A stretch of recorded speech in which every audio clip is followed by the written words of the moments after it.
In this segment, we're going to talk about the ultimate chart tools and the different master switches that you have. When you first load chart tools onto a chart, this is what it's going to look like. This is the default settings. You can see the red dots are swing highs, the green dots are swing lows.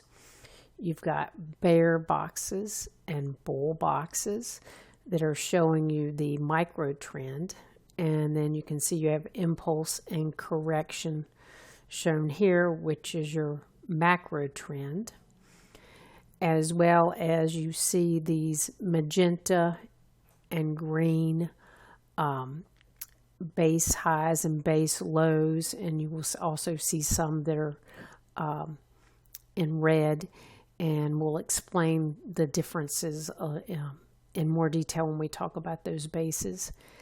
And then as far as the you've got your in this case we just see a bunch of supply bands, and you can see your supply bands. You can see that this one has been partially penetrated, 32.72%.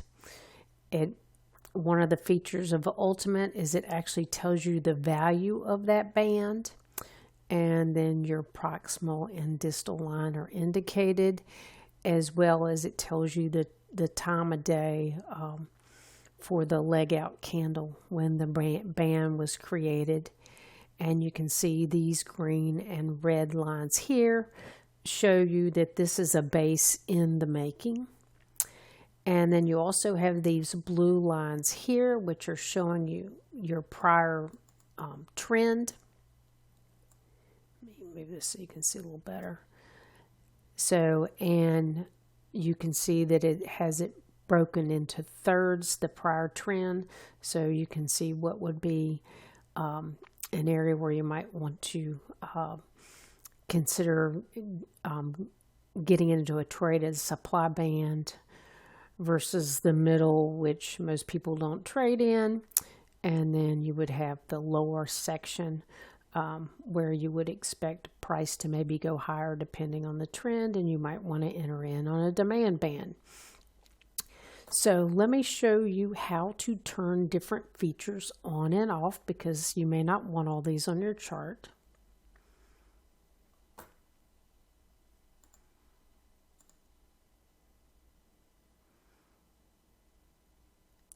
So all the master switches are right here at the top. And one thing you can do is, let's say that you have a certain group of master switches that you want on for certain products. You could actually save a study group, and we have a video on how to do that. And maybe you have certain settings you want for equities, and you could just label that right here so you could easily see that. And the way comments work is everything is in quotes. So anything here after the you can see that we've got, I just put that in there in amongst the quotes. If you are wanting to add a note to one of these different settings, what you would do is you would just use a hashtag and say whatever your note to yourself is.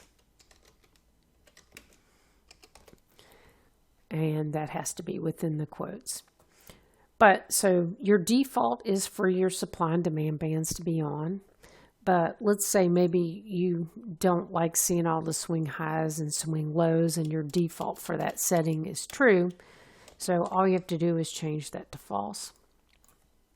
And it's not case sensitive, but I do the uppercase just to help bring my eye to it that I made that change. So let's do the same thing for the swing highs and swing lows. And the same goes if you want to turn the prior trend off, you can do that by setting that to false. Prior trend and CIC high and low are tied together. So if you turn prior trend off, even though you have this set to true, it will not show. You can turn your impulse and correction off by setting this to false. Your segments, your bull and bear boxes. And then if you did not want to see the basing candles marked, you could set that to false and turn those off as well. So I'll turn that one off. And you can just, if you do Control C and Control V, it makes it easy to just kind of go through and modify the settings. So we will let this do its thing. Okay, so you can see that my swing highs, swing lows, and my base marking of basing candles has been turned off here. So that gives you an example of how the master switches work.